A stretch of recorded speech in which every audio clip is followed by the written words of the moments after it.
بسم اللہ الرحمن الرحیم۔ آج ہم جو صورت پڑھنے جا رہے ہیں وہ ہے سورہ بقرہ۔ سورہ بقرہ یہ سورہ فاتحہ کے بعد آنے والی پہلی صورت ہے اور قرآن کریم کی سب سے بڑی صورت ہے۔ اس صورت کا نام سورہ بقرہ ہے اور یہی نام احادیث میں بھی آئے ہیں، اور یہ صورت مدنی ہے، یعنی ہجرت مدینہ طیبہ کے بعد نازل ہوئی ہے۔ اگرچہ اس کی بعض آیات مکہ مکرمہ میں حج کے وقت نازل ہوئی ہیں، مگر چونکہ کافی حد تک کافی زیادہ اس کی جو آیات ہیں وہ مدینہ منورہ میں نازل ہوئی ہیں، اس وجہ سے اس صورت کا نام مدنی ہے۔ یہ سب سے بڑی صورت ہے اور مدینہ منورہ میں سب سے پہلے نزول اسی کا ہوا ہے۔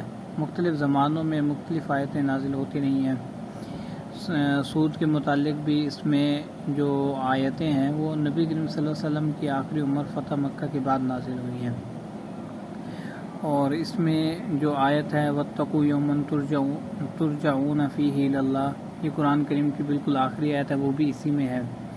یہ 10 ذی الحجہ کو مینا کے مقام پر نازل ہوئی تھی، جبکہ آپ صلی اللہ علیہ وسلم حجۃ الوداع کے فرائض ادا کرنے میں مشغول تھے۔ اس کے بعد آپ صلی اللہ علیہ وسلم تقریباً 80 یا 90 دن کے بعد آپ صلی اللہ علیہ وسلم اس دنیا سے رحلت فرما گئے اور اللہ تعالیٰ سے ملاقات یعنی ہو گئی تھی۔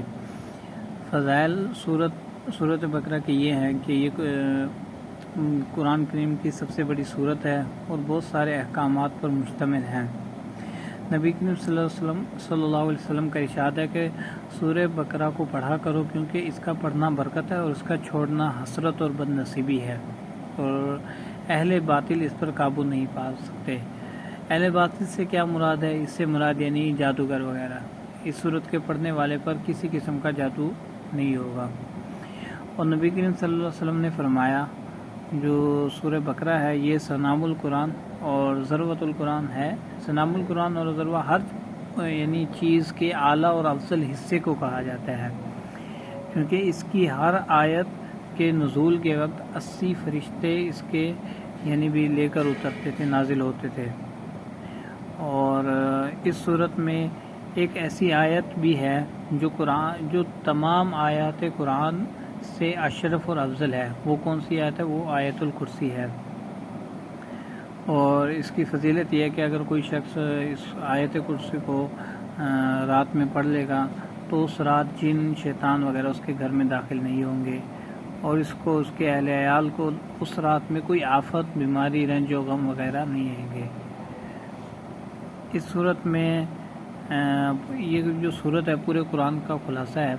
اول اس میں اللہ تعالیٰ کی ربوبیت یعنی اللہ تعالیٰ کا پروردگار عالم ہونے کا بیان ہے۔ دوسرا اس کا اللہ تعالیٰ کا مستحق العبادت ہونا، یعنی کہ اللہ تعالیٰ ہی عبادت کے لائق ہیں۔ اور تیسرا اس میں طلب ہدایت ہے۔ اس صورت کا جو شروع ہے وہ اس طریقے سے کہ اس میں حروف مقطعات یعنی الف لام میم، اس چیز سے یہ سورت شروع ہوئی ہے۔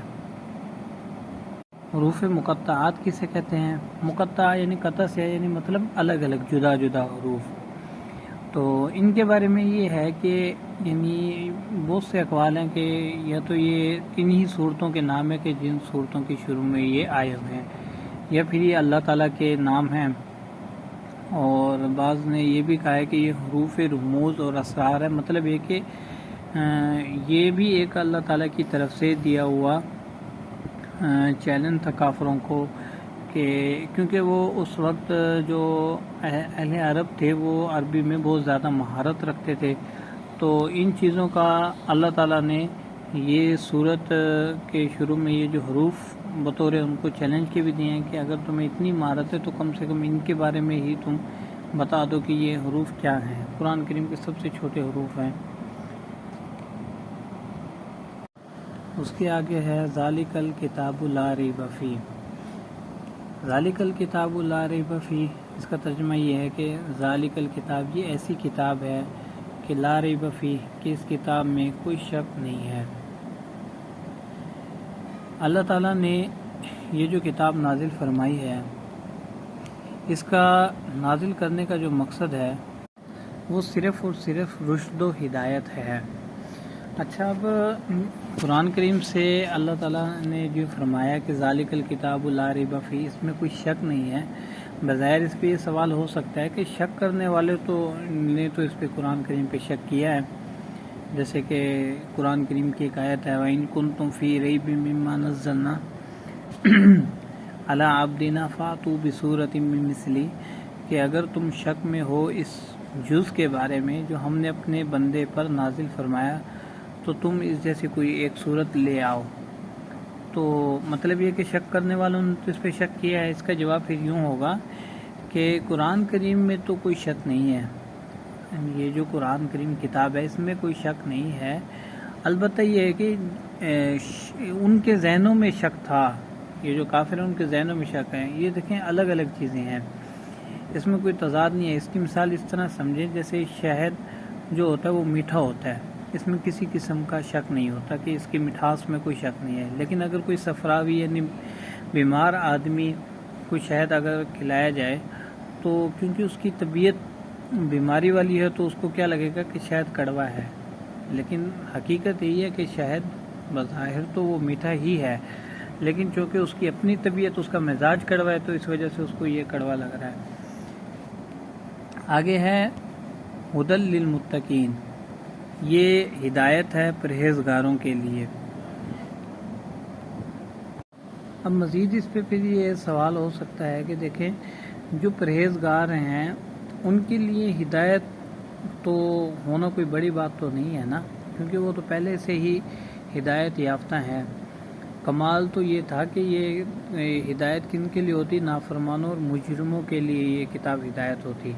تو اس کا جواب یہ دیتے ہیں کہ قرآن کریم کی ایک اور آیت ہے، اس میں اللہ تعالیٰ نے فرمایا شہر رمضان الذی انزل فیہ القرآن ھدی للناس، کہ یہ جو ہدایت ہے یہ قرآن کریم یہ ہدایت ہے یہ تمام لوگوں کے لیے۔ اسی طریقے سے ایک اور آیت ہے تبارک الذی نزل الفرقان علی عبدہ لیکون للعالمین نذیرا، بابرکت ہے وہ ذات جس نے فرقان نازل فرمایا اپنے بندے پر تاکہ تمام جہانوں کے لیے نذیر بنے، یعنی ہدایت۔ مگر چونکہ اس سے فائدہ صرف پرہیزگاری اٹھاتے ہیں، دوسرے لوگ اس سے فائدہ نہیں اٹھاتے، اس لیے ان کے لیے ہدایت پہنچنے کے اعتبار سے متقی اس کو قبول کرنے والے ہیں، تو اس وجہ سے ہدایت کی جو نسبت ہے وہ پرہیزگاروں کی طرف کی گئی ہے۔ ہم متقی کسے کہتے ہیں، ان کی کیا کیا صفات ہے وہ آگے ذکر کی گئی ہیں۔ الذین یؤمنون بالغیب، متقی کون ہے، پرہیزگار وہ لوگ ہیں جو ایمان لاتے ہیں بن دیکھے۔ ہم نے اللہ تعالیٰ کو نہیں دیکھا، اس کی قدرت اور نشانیاں دیکھی ہیں، ہمارا ایمان ہے کہ اللہ تعالیٰ واجب الوجود ذات ہے جو تمام صفات و کمالات کو جامع اور سارے جہان اس کے تصرف اور قبضے میں ہے۔ اسی طریقے سے ہم نے اللہ کو نہیں دیکھا مگر ہمارا اس پر ایمان ہے، ہم نے اسی طریقے سے پیغمبر کو بھی نہیں دیکھا مگر ہم اس پر بھی ایمان رکھتے ہیں۔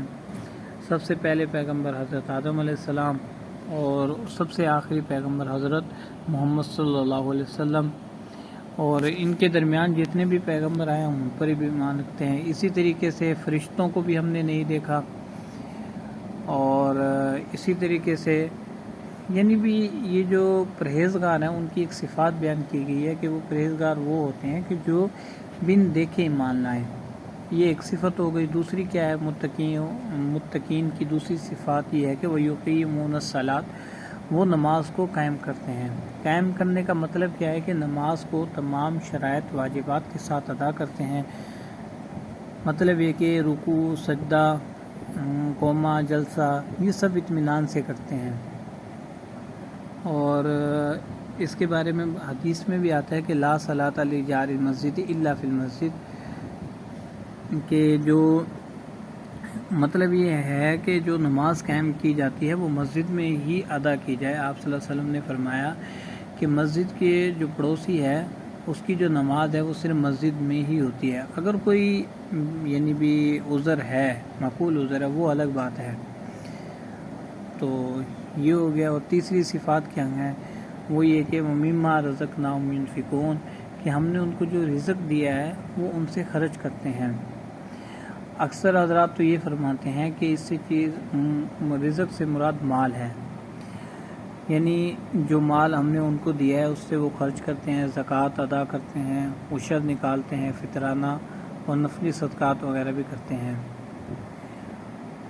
اور اسی طریقے سے مال رزق جو ہوتا ہے وہ لازمی نہیں ہے مال ہی ہے، رزق کی کئی اقسام ہیں۔ جیسے ہمیں بدن دیا ہوا بدنی طاقت کو ہم اگر خرچ کرتے ہیں جہاد کے لیے، روزہ رکھتے ہیں، تو یہ بھی گویا کہ ہم اللہ کی طرف سے جو دیا ہوا رزق ہے وہ ہم اس کو خرچ کر رہے ہیں۔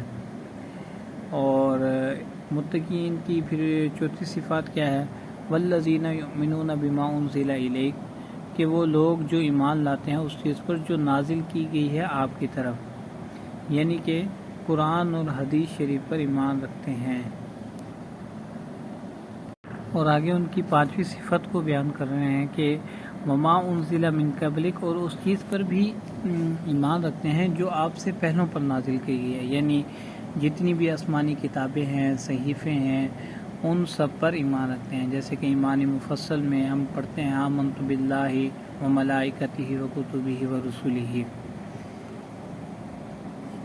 اور چھٹی جو قسم ہے وہ کیا ہے؟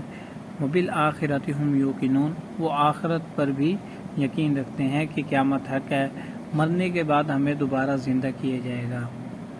نبی کریم صلی اللہ علیہ وسلم کا ارشاد ہے من مات فقط قامت قیامتہ، یعنی جو شخص مر گیا تو اس کی قیامت وہیں سے شروع ہو گئی ہے، بس آنکھیں بند ہونے کی دیر ہے، اس کے بعد فوراً کیا ہوگا؟ جنت اور دوزخ سامنے آ جائیں گی۔ اگر نیک ہوا تو جنت میں چلا جائے گا علیین، اور اگر کیا کہتے ہیں بد ہوا تو پھر وہ سجین یعنی بھی اس میں چلا جائے گا، قید خانے میں۔ مطلب یہ کہ جو قیامت ہے وہ لازمی نہیں ہے کہ بعد میں شروع ہو، بس آدمی جیسے ہی مرے گا اس کے فوراً بعد اس کے لیے قیامت شروع ہو جائے گی۔ تو یہ اب تک ہم نے اتنا سبق پڑھ لیا، اللہ تعالی ہمیں سمجھنے کی توفیق عطا فرمائے، آمین۔